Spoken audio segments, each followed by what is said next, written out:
We begin this morning with the screening of the presidential media aide Lauretta Onochie, who is denying that she is a member of the All Progressives Congress. This was a position before the Senate Committee on the Independent National Electoral Commission, which is considering her nomination for the position of INEC National Commissioner. Arise political editor Sumner Sambo reports. Let's put her up. She should take an oath because it was our decision.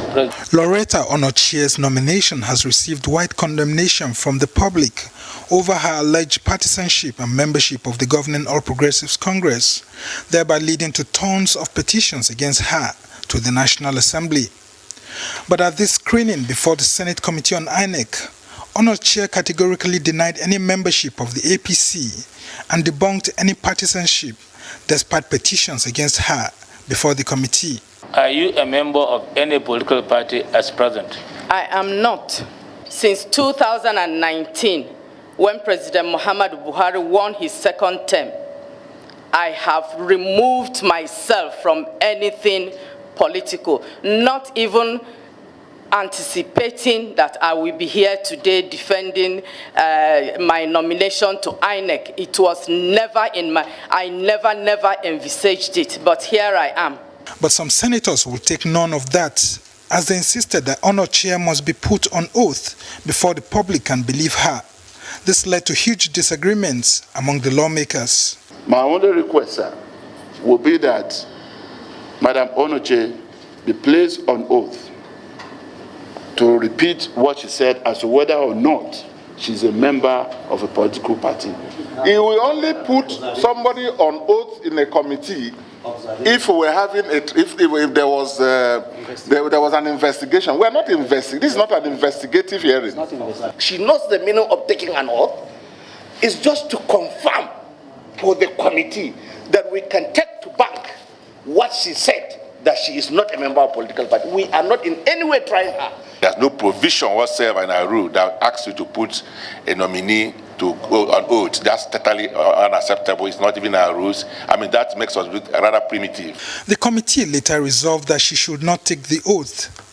Some senators were taken aback, especially after a court affidavit surfaced where Onochie categorically wrote a court stating that she is a member of the ruling APC. When APC decided to do a proper registration of their members and to revalidate their membership, I did not take part in that exercise.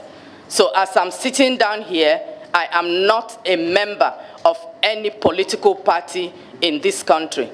Despite the observations by senators, Onochie insisted that she stopped being a member of the ruling All Progressives Congress immediately after the 2019 elections. The committee then adjourned hearing to compile its report and present it to the Senate at plenary some other time.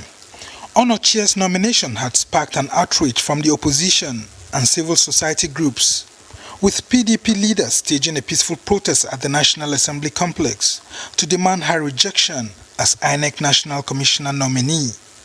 Sumner Sambo, Arise News. All right, Tundu, your take on this. Well, so much has already been said about the nomination of Lauretta Onochie. You might recall that when it was first announced, some people thought that it was a government attempt to distract people from NSARS. That's how farcical they thought that it was. But apparently they were deadly serious because the president did not withdraw her nomination, neither has she rejected it. And it's actually quite funny because one of the senators said that she ought to have rejected the nomination like Kemi Adeosun resigned. And it's so funny how Mrs. Adeosun is suddenly an exemplar. It goes to show a lot can happen in 3 years. Anyway, back to Lauretta Onochie. The issue is that those who feel that she's disqualified are citing Section 14, subsection 2 of the third schedule of the 1999 Constitution, which demands that she be non-partisan and a person of unquestionable integrity. I'm not sure that that's the part that's been argued about now. It's the partisanship which she has displayed on numerous occasions. But she claims that she left the party, APC, after the general elections in 2019. But in my mind, one does not simply leave a political party. Even the turncoats there's a reason, there's some kind of catalyst. Some people are hounded out of the party. You don't just wake up and leave. She has never cited any particular event that made her leave, having been such a passionate, defender of APC publicly, to suddenly wake up and leave. And also to buttress that impression of those who don't believe her claim that she left in 2019, there's a tweet, and I have it right here, and I shall read it. There is definitely, in caps, an APC ENEC meeting tomorrow, in caps. We are going through a growth process.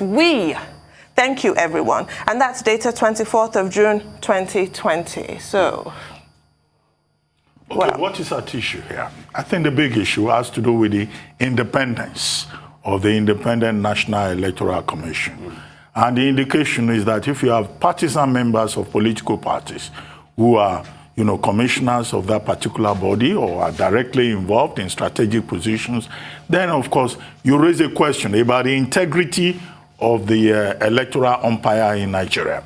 And ahead of the 2023 general elections, if you have a person who has been associated with the party of the president, the ruling party, who has also, as a special assistant to the president on social media related matters, had been posting very partisan views and reactions on social media, then of course the concerns that have been raised are quite legitimate. Now the president of Nigeria, I think, does not need to force the issue. There are 1,001 jobs that the office of the president can give out. Must Lauretta Onochie be a member of the INEC body? No. There are other things that she can be given, because not just legal questions have been raised here, moral questions have also been raised. The second part of it is this. Now, Lauretta Onochie, what Pastor Tundu is here to correct me if my knowledge of the Bible is doubtful, or do I have a diploma in whatever. Now, if you look at it, I think it was Peter that the Lord Jesus Christ told that, look, before the cock crows 3 times, you will deny me more than 3 times. I mean, Lauretta Onochie did not even wait for the cock to crow before she denied the APC and said, no, I have nothing anymore to do with that political party since 2019. And so people criticize her for desperation. In fact, interesting in this regard is a statement issued by the spokesperson of the People's Democratic Party, the opposition party, saying that Lauretta Onochie, in fact, denied her life. Well, I think that's an exaggeration. How does somebody deny, life? But the truth of the matter, as the PDP pointed out, is that, look, there is even a pending suit in court in which Lauretta Onochie swore to an affidavit claiming to be a member of the ruling All Progressives Congress. And it was also pointed out that, look, as recently as June 2020, she said she left the party in 1919, but she was sending out a notice for a meeting of the National Executive Committee meeting of the party on Twitter. And so, where we criticize social media sometimes, but this is a case of saying the social media remembers. So they just went to the same Twitter and they brought it up and said, look, social media never forgets, because once you put it there, it is there. So the whole point, of course, is that there seems to be some collusion between APC and PDP at that hearing. You have PDP senators saying she doesn't need to take oath because they know the implications. If she swore to an oath, then she may be guilty of perjury. And it was interesting to see that lawmakers on both sides were struggling very hard to protect her. Is that something we need to know? That's a good point raised, Dr. Bati. That's all the news headlines. We'll take a short break now. When we return, we'll have Rotis Odiri, Michael Wilson, Adesu Omoro here on Akeja to give us updates on Africa, global business, COVID-19 and sporting activities across the globe. Stay with us.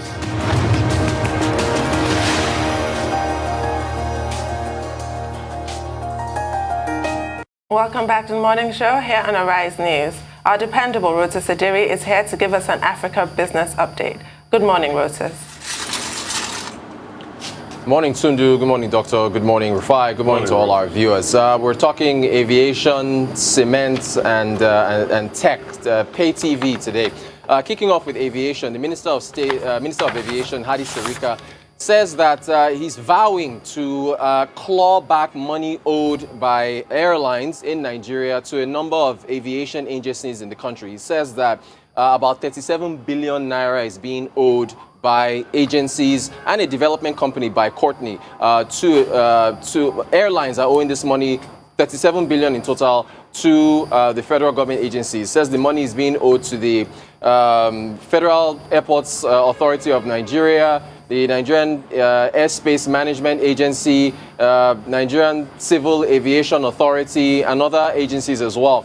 About 37 billion. By Courtney in particular, he singled them out and said that they're owing about 13 billion over a number of years, and they haven't remitted any money to them. Now, By Courtney had a what's called the DBOT arrangement with the federal government: design, build, operate, and transfer for MM2, Murtala Mohammed Airport 2. And back in 2003 was when they had a concession agreement with the federal government, with public-private agreement, to design the airport, run it, and so on and so forth. So he's saying that they haven't remitted any money, and that's to the tune of about 13 billion. Also, and this was a press briefing he gave to the media, that's Hadi Sarika.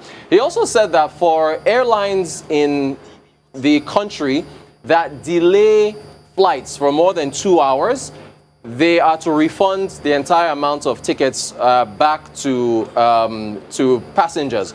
You know, of course, I'm sure everyone that flies frequently has experienced one delay or another with the flights. The problem, though, is the enforcement. Sometimes you've got very important people like the president who flies into the country and will delay other flights, until he lands and then comes in. VIP treatment for a number of important figures. So in cases like that, how do you enforce this full refund? I think they also said if it's an hour or more, they are entitled to some other refunds. But from 2 hours or more and up, it's a full refund of their ticket prices. But if it's an hour or so, you're supposed to get them like some kind of refreshments and so on and so forth. We'll have to see whether or not that's fully enforced. So that's what's happening in the aviation sector. For cement, the head of BOA, Rabiul Abdul Samad, is again, we've talked about this on the morning show, talked about this on the Global Business Report, he's again saying that more players in the cement sector are needed in order to bring down prices. He said that he understands that having more players in the sector will, of course, mean more competition for him, which will probably shrink how much he gets in terms of, how much BOA gets in terms of revenues. But he's saying it again. He's just pushing for the federal government to license more cement players in order to come in, because he says he understands the plight of Nigerians that have to, purchase cement. Cement prices are up, 37–40% this year. So he's saying that, look, again, more firms need to be licensed in order to bring in more players and bring down prices by having more competition in the sector. To pay TV, yesterday news broke that the federal government, that is through the FIRS, Tax Authority of Nigeria, the Federal Inland Revenue Service, is going after MultiChoice, parent company of DSTV, for unpaid taxes to the tune of about 1.3 trillion, which comes out to about $4.4 billion. And they reportedly, that's the FIRS, engaged commercial banks to freeze accounts of MultiChoice Nigeria in order to, I guess, bring them to the negotiating table and to sort out these taxes. According to the FIRS, MultiChoice has not remitted VAT, for instance, since their existence. And they also said that, MultiChoice has not allowed them any access to their servers, and that they're not able to tell how many subscribers there are in Nigeria. Which is quite curious, because, I think there's a shareholder report which you can put up on the screen for our viewers. And in that shareholder report, this is from their full year 2021 financials from MultiChoice. Highlighted there is that's a director's report to shareholders. So this is a publicly traded company in Johannesburg. And in there it says their subscribers for full year 2021, because their financial year ends in March, was 20.9 million. 8 million of those subscribers are in South Africa, 11.9 are in the rest of Africa. And their full year revenue for the year was 55 billion rand. That comes out to about $3.7 billion. 44 billion of that rand came from subscriptions. Now, the thing is, you have to put this in perspective. Total revenue for this company is 3.7 billion. And the FIRS is saying that is in dollars. The FIRS is saying that they owe $4.4 billion estimated in taxes not remitted over X amounts of years. How they came up with that number is unknown. And you have to think about that. That's revenue, so that's top line. You still have to take out cost of doing business and then all these other things to arrive at a profit figure that is much smaller. Also, it's, so again, the thing, what the business community is saying is that, hey, look, this is a company that is publicly traded. In fact, we should also put up their stock because they trade on the Johannesburg Stock Exchange, and the stock fell about 5%, I think about 7% by the time the day was completed. That was the snapshot there is about 2 o'clock in the afternoon. So there was an impact, and you have to think about what this means, because here again is another South African company coming under the microscope of the tax authorities. We all remember what happened with MTN in the past. So MultiChoice has come out to say that, look, they didn't get any notice from the FIRS, but all the same, they will cooperate with the FIRS to get this matter sorted out. And that's our African business update for today. I want to talk about the allegation by the Minister for Aviation, Hadi Sirika, against by Courtney Aviation Services Limited, which was swiftly rebutted by their spokesman, Mikhail Mumuni. And to add to that there's actually a judgment in favor of by Courtney, who took the federal government and FAAN to court over breaching the concession agreement that they arrived at, that they agreed on in 2003, and they got a judgment in the amount of 132 billion naira as of 2012, which has since accrued to over 200 billion naira. Hadi Sirika is claiming that by Courtney owes the federal government 13 billion naira. So let's just put that in perspective. And it's not a claim that was just, magic out of a hat, like a rabbit out of a hat with the, magicians do. I actually went on their website, by Courtney's website, and in their website, it's quite curious. When you're reading about us, we all check companies' websites. People are proud of their achievements. By Courtney is proud of that design, build, operate, and transfer agreement that you described earlier. But they also had to throw some shade and put, even in the About Us on their website, how, we have thrived in spite of government opposition and in spite of what the government, there are a few references to that, even on the homepage. So this is all very interesting as it unfolds. Very quickly. First, the Federal Inland Revenue Service. Yes, the Federal Inland Revenue Service is in order to look more revenue. But I think the big question that you asked is, why is it always South African companies? First, it was MTN with that dramatic, case that we had when MTN was involved. Now it is MultiChoice. Now, is it that indeed, truly, MultiChoice is not making itself available for audit? Is it exactly true? Because the response from MultiChoice is not detailed enough. Now, second, the issue about BUA, saying there should be more competition and all of that. Well, the nature of cement politics in Nigeria. But the point made by the chairman of BUA Cement is a no-brainer. Perhaps if there is more competition, if there is better playing field, then cement, which is a bag of cement is currently 4,000 naira per bag, will probably be cheaper, and that will be in the best interest of the consumer of the product. But the big story has to do with this aviation sector. Hadi Sirika is Minister of Aviation, but he's also at the same time an insider within the aviation sector. So he probably has an idea of what he's talking about when he started that press conference by trying to protect the rights of users of aviation services in Nigeria.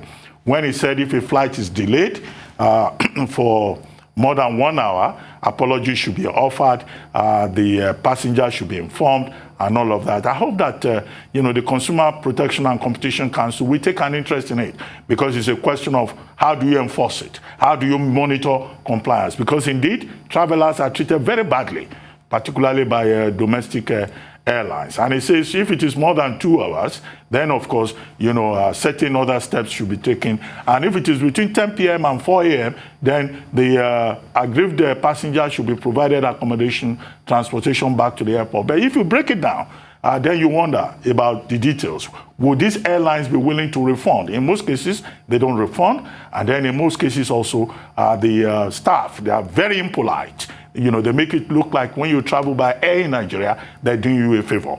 So customer protection, fine point. But where Hadi Sirika ran into trouble was when he said, we're going to take money from the airlines that are owing us and also concessionaires.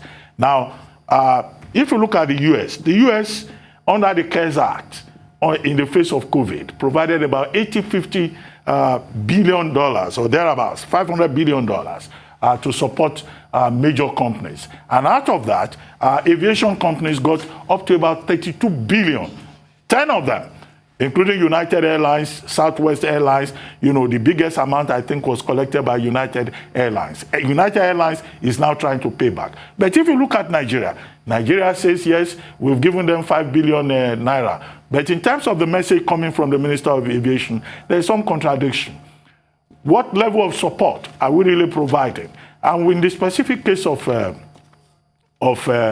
Bicotny, now, Bicotny signed an agreement, a concession agreement, as far back as 2003 to manage both what is called the MM2 and the General Aviation Terminal, GAT, that it was called. And Bicotny is insisting that, look, the federal government breached that concession agreement. They went to court. They got one judgment from a high court. They got 6 judgments from the Court of Appeal, one judgment from the Supreme Court in the favor of the company. And that was when they were awarded, the amount that was mentioned by Tunde, about 312, billion. So Bicotny says, we are not owing. If you net it off, and in any case, we're involved in security provision, we pay our electricity bills. So this same government wants to concession 4 more airports. Now, if you have the experience of one concessionaire who is complaining and saying we are not being treated well, and you've been in court forever, how do you encourage further investment?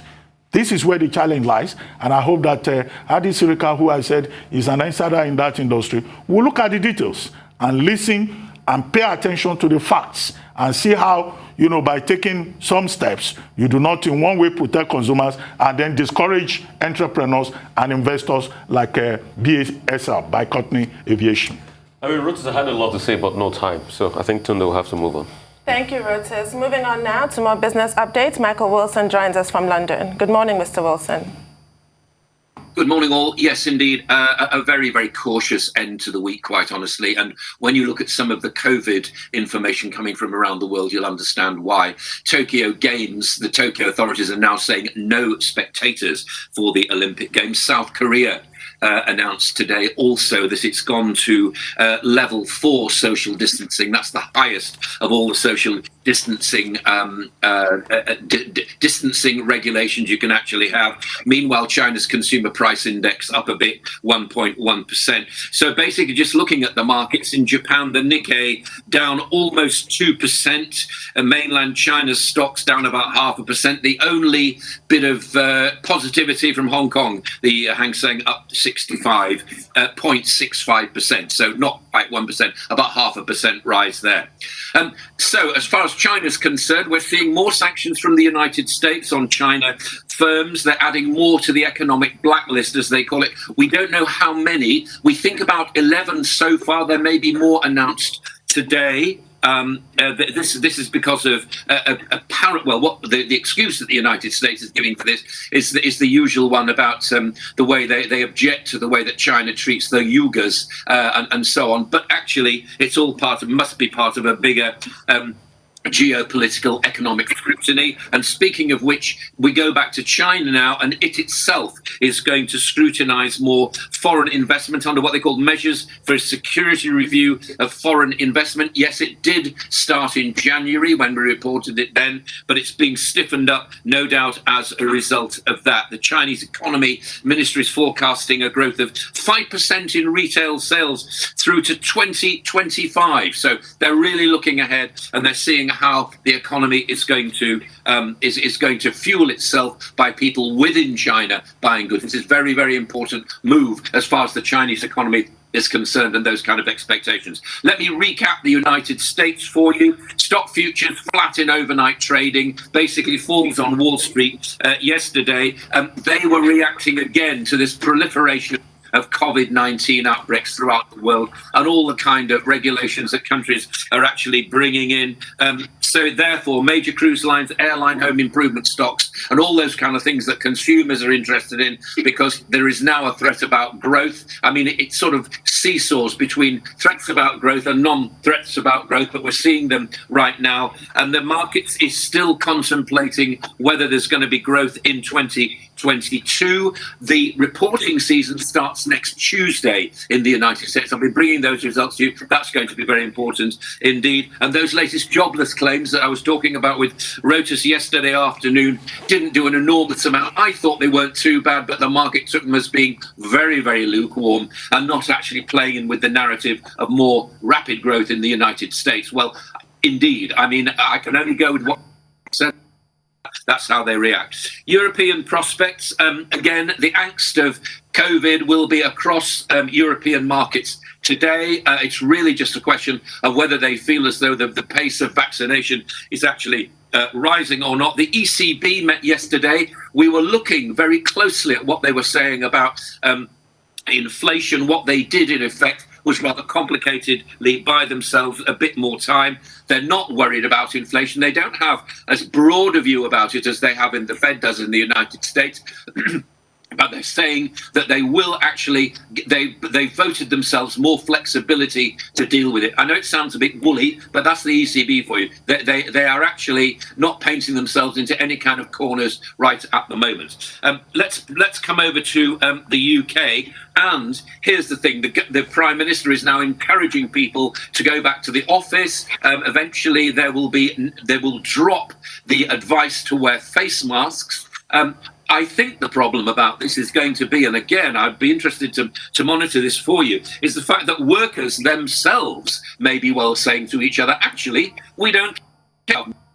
I'm going to wear face masks at work if I have to go back to work. I've been at home for nearly 18 months now, self-isolating as I was told to do. Now suddenly this is dropped and we've got COVID rising.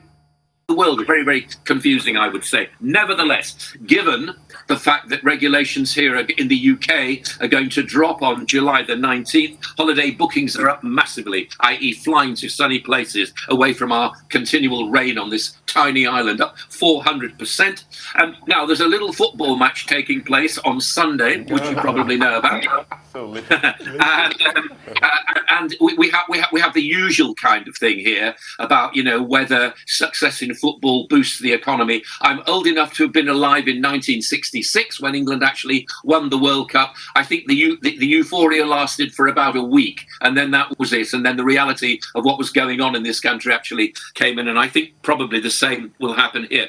And I live you. Oh, we've got commodities as well. I mean, what can I say? It's been the worst week for oil for a long time, obviously because of all the confusion with the OPEC cartel. We've got no results from them. There's still a big split. When will this actually be resolved? Will they get to grips with that? We just don't know. But I leave you for the weekend with a thought, and this is it basically. We've all been stuck at home and not been with the colleagues whom we know and love in our workplaces, and it turns out that laughter apparently is the best tonic. If you've got somebody in the office, they are getting on with their work, of course, but if they're telling jokes and making you laugh, and it has to be genuine laughter, no bad jokes, then it helps to get us through this sort of worldwide misery. I leave you with that thought for the weekend. I mean, that's an amazing thought, Michael. And speaking of something just to make you laugh, what is happening on Sunday is just a kick aside, just a five-a-side between Yorkshire United and Rome United.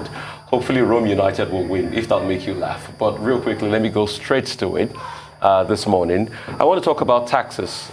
Nations all over the world are talking about new tax deals. OECD is talking about the tax deal.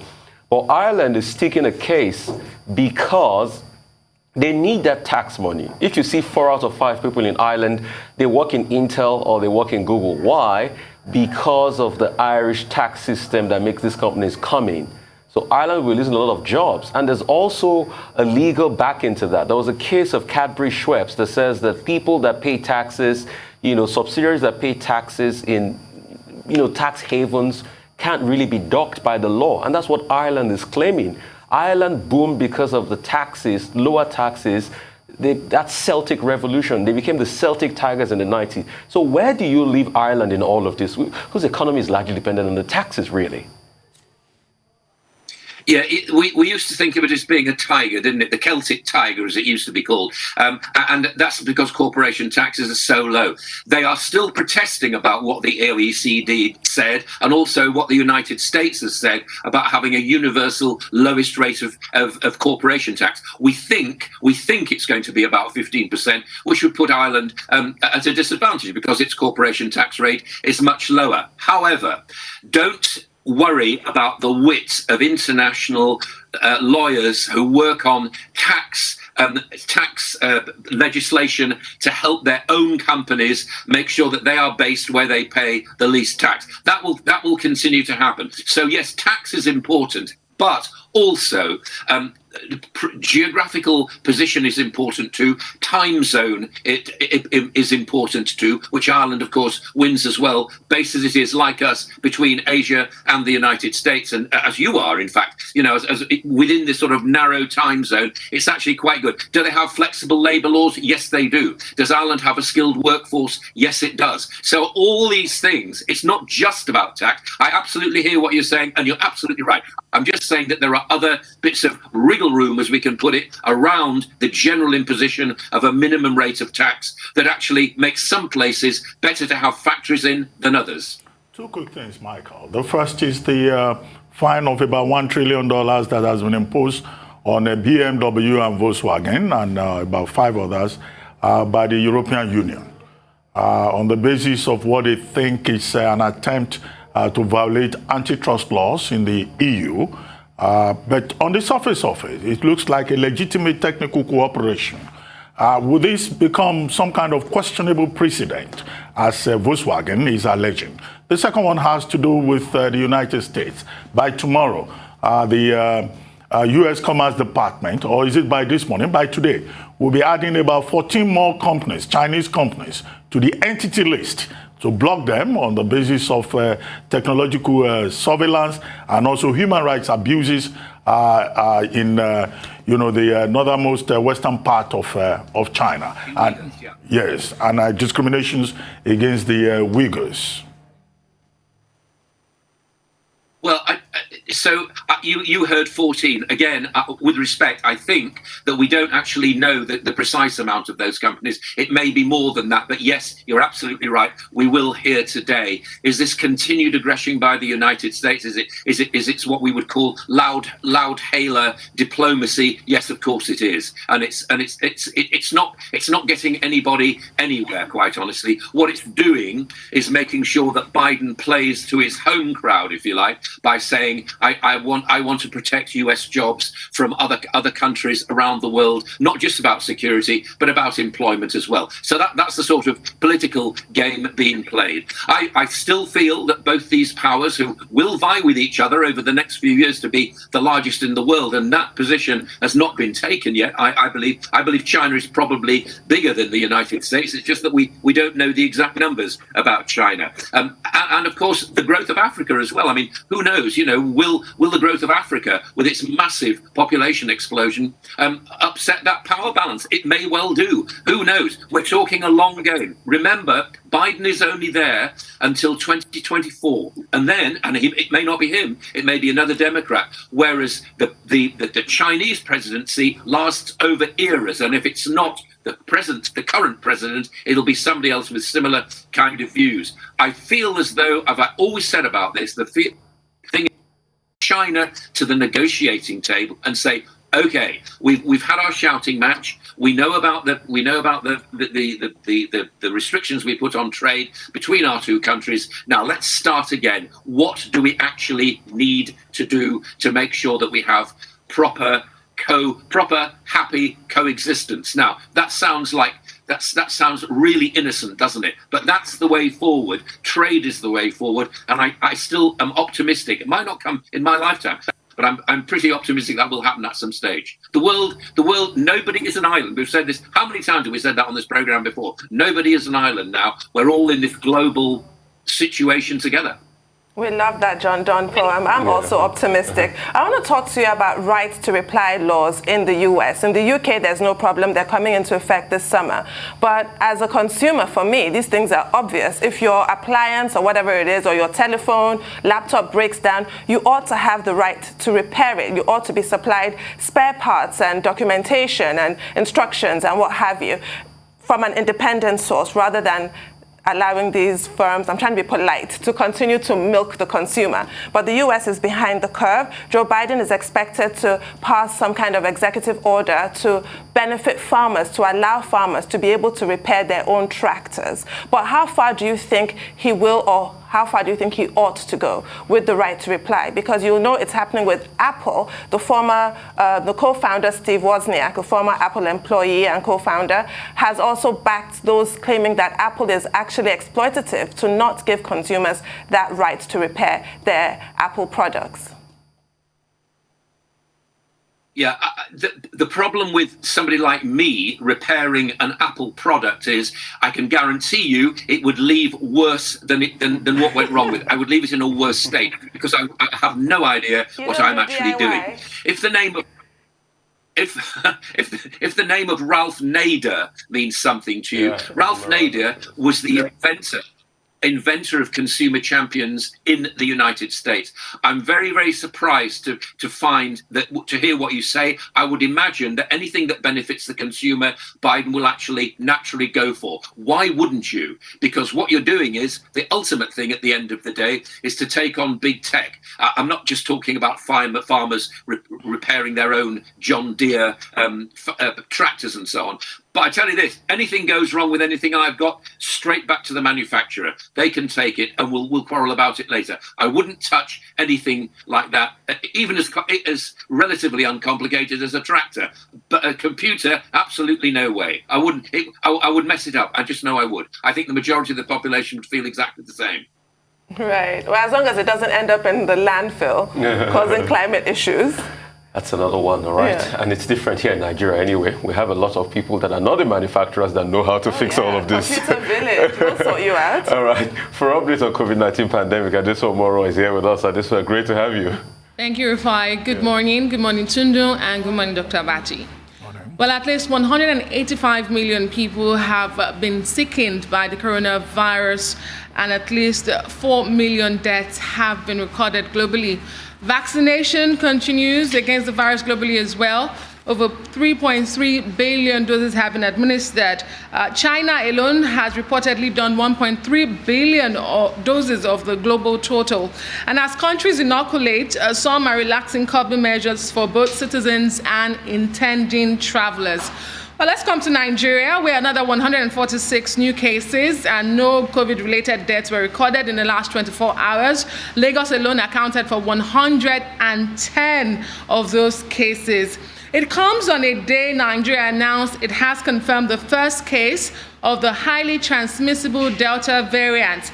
The message, a message from the official Facebook page of the NCDC says the case was detected in an inbound traveler following routine travel tests required of all international travelers and genomic sequencing at the NCDC reference laboratory in the nation's capital, Abuja.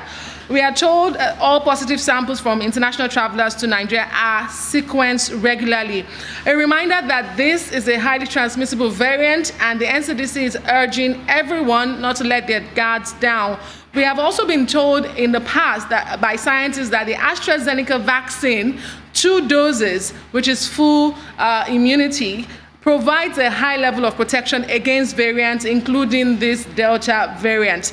And speaking of vaccines, the latest data in Nigeria shows that less than 3,000 people received their second dose of the AstraZeneca jab yesterday across the country. Simple maths are available to me, as well as this data shows that there are less than 80,000 doses left in the country. Meanwhile, the WHO says more than 251,000 new cases were recorded of coronavirus cases were recorded in the week ending 4th of July, making it the worst pandemic week ever on the continent, and warns that the worst is yet to come for Africa. There are 23 countries on the continent that have so far experienced a third wave of infections, with Senegal and Malawi being the latest two to be affected. The WHO regional head for Africa, Dr. Mashitizo Moeti, says there's hope as vaccine distribution picks up on the continent and more are expected to arrive from the U.S. You recall the donations the U.S. is sending through COVAX. She says there's hope for that. And we're seeing the crippling effects of the third wave in countries like Tunisia on the continent.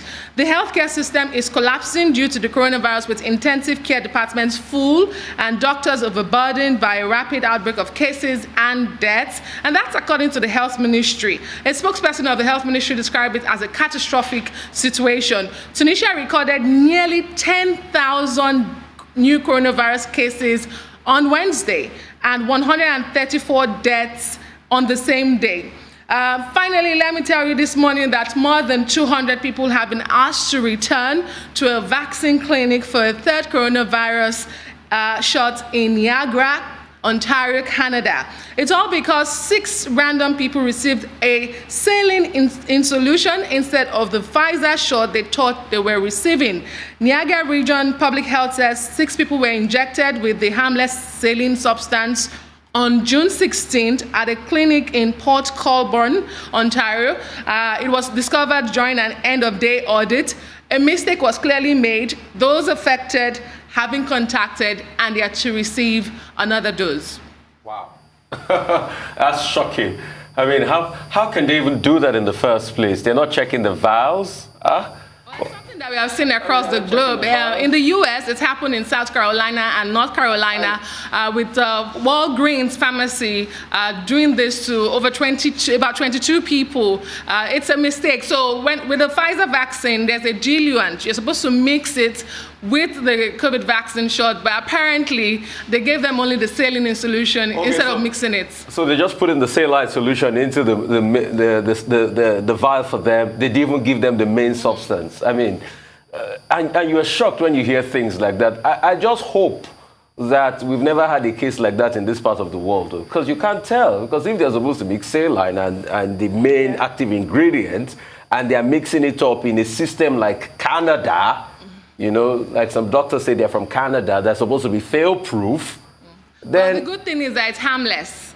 Yeah, saline is harmless, obviously, but that's why it's a base for the it's just salt and water. It's harmless. It's a base, but it's shocking. It's false. There's no active ingredient. So the person can just have a false idea that I've gotten the vaccine, and they've not got the vaccine. It's a placebo, and it's really awful. This is vindication for conspiracy theorists, because I've actually heard people who honestly believe that everybody who has been jabbed got a saline injection. So they're reading reports like this and thinking, I told you so. But Adeswa, I'm so disappointed to hear that confirmation that the Delta variant has struck our shores. And I have to say, at the risk of being a broken record, Narendra Modi, why? How could you do this to the whole world? I mean, I can't. Remember those heady days when the pandemic first started and we thought, for some reason, maybe the heat or what have you, that Africa was immune. We have since been disabused of that notion. But I did entertain little vague hopes that we might escape the Delta variant, but alas. It was a question of when and not if. Yes. Yeah, I guess it was inevitable, particularly as we've been told by the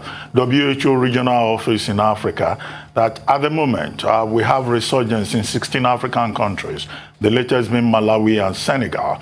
And out of those 16 African countries, 10 of the countries have the Delta variant. Now Nigeria has joined that list of countries that have seen the Delta variant. But if you look at the report from the Center for Disease Control, that report is reminding Nigerians of the need to pay more attention to these non-pharmaceutical measures. While government plays its own part, the NCDC is telling Nigerians, use your mask, ensure physical distancing, wash your hands, observe basic hygienic precautions. And I think it's important to amplify that message, because it looks like this Delta variant, which is 55% more transmissible than the Alpha variant. That's the original, the other variant from Kent. Yes. From Kent. It used to be called the Kent variant. So people just have to be very careful. In all the countries that we have seen where there are very serious concerns about third wave or fourth wave, it is the same Delta variant In Fiji, the Prime Minister, Frank Bainimarama, has had to say, look, no jobs, no jobs. If you don't take your first job by August 15, you go on suspension from your work, whether you are in the private sector or you are in the public sector. If you don't get a job by November, you lose your job. That's how bad it is in Fiji, which is just a country of 930,000 people in the South Pacific, where the number is going up. In the US, the Delta variant is the dominant variant. In South Korea, it's the same problem. Yesterday, we discussed Indonesia. So all of us, we just have to listen to the authorities to know that this is real danger, and it's a virulent variant of concern, which seems to be defying all efforts. Although the only good news is that Pfizer and BioNTech, they are saying that they are already conducting research to see how they can check this, very vicious variant of the virus. I hope they do succeed, and they are also looking for regulatory approval for people to take booster vaccines.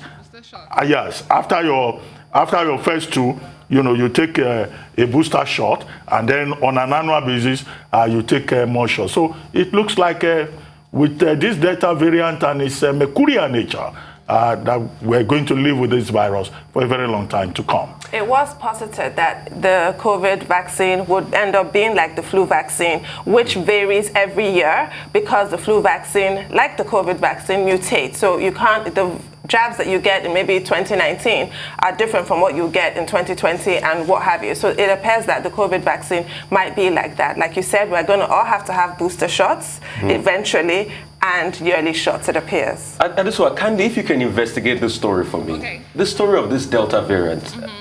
I think there was a story that says that somewhere in Edo State, they had found, a Delta variant mutation or something. And this was not relayed to the center prior to this announcement. Because that story coming out of Edo or somewhere in the country, I can't put my finger on it now, said that we've had Delta variant in this country before this Abuja incident.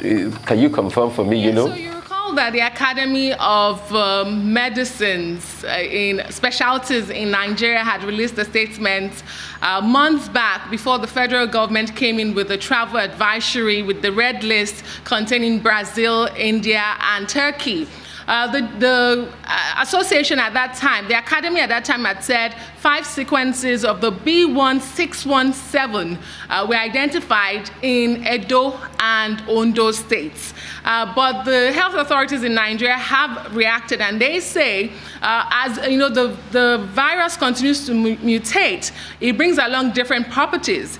The Delta variant at the moment, which is the B1617.2, wasn't the B1617 identified in Edo and Ondo states at the time. That's the clarification I have as regards that story as at now. I would look further into it though, because I did know that I recall it came as a surprise to me as well when the health authorities in Nigeria just last week said we had not recorded the Delta variant. And I went back to that news release by the Academy of Medicine Specialties in Nigeria, where you have Professor Happy, Professor Oyewole Tomori, some of the best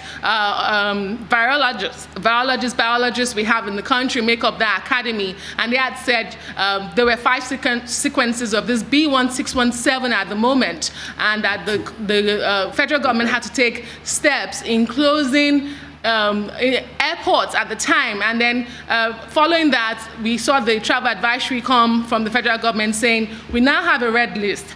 Things need to be done if you have spent at least 14 days in these countries of Brazil, Turkey, and India. All right. Well, Adesua, before you go, the Japanese authorities appear to be doing a vote fast. About a month ago, they said they will allow about a minimum of 10,000 spectators. Now they're saying no more spectators.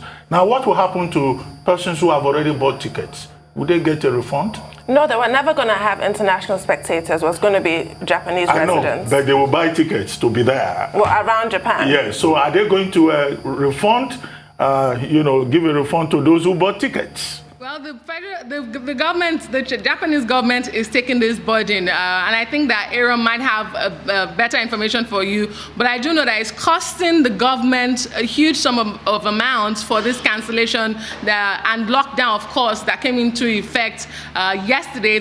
It's coming into effect on Monday. It was announced yesterday, coming into effect on Monday, and to run through the Olympics, but to be lifted just 2 days before the Paralympics.